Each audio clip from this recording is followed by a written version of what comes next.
ראש העיר המכהן, בוקר טוב יוסי. בוקר טוב ומבורך. אתה מואשם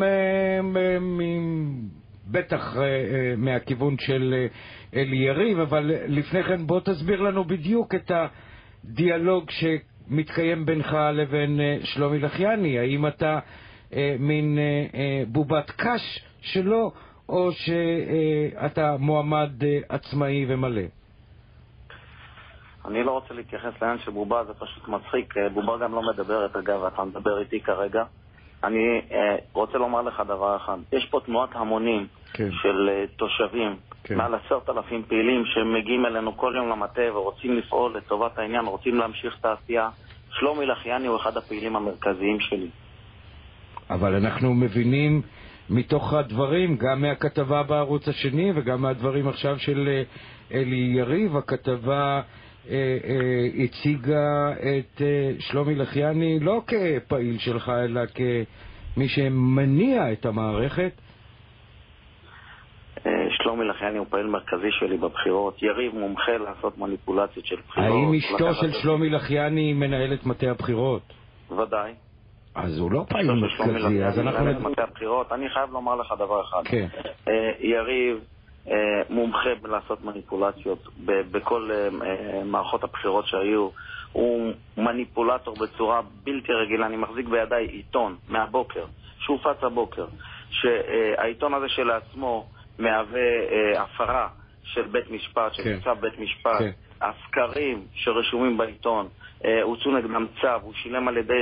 הוא שילם קנס על ידי השופט סלים ג'ובראן, הוא הורשע על ידי השופט סלים ג'ובראן ושילם קנס עבור סקרים שקריים ומזויפים.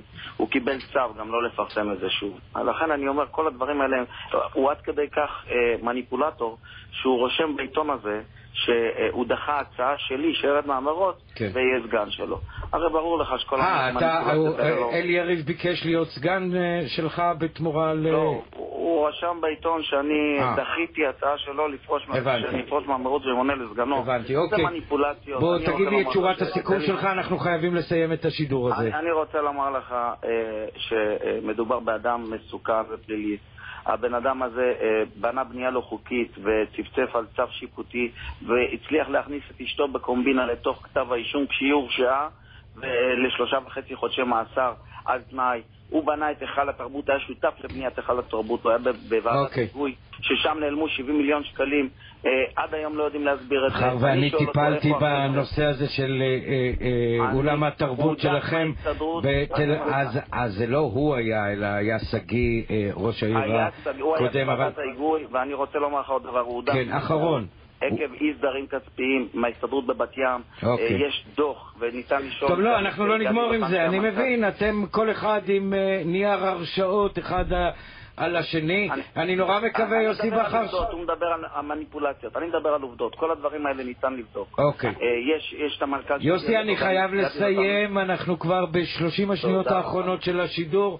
בהצלחה, יוסי בכר, ראש העיר המכהן. בהצלחה גם לך, אלי יריב, מתמודד לראשות עיריית בת ים. אני מקווה שתצאו מזה בסדר גמור. שרון פולבר, משפט. רק נגיד באשר לטענות על מעורבות של עובדי עירייה לטובת יוסי בכר, נמסרנו מהעירייה כי הטענות של אלי יריב מופרכות מיסודן.